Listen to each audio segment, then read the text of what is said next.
Ako si Sammy S.A. Alcolaybi mula sa kursong BSIT 1B.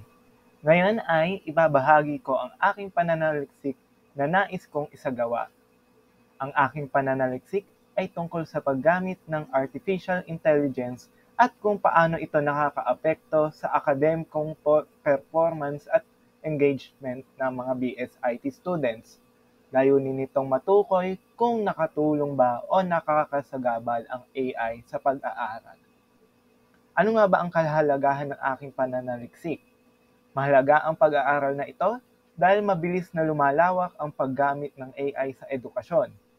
Makatulong ito upang maintindihan kung paano mas mapakinabangan ng mga estudyante ang teknolohiya nang hindi naapektuhan ang kalidad ng kanilang pagkatuto.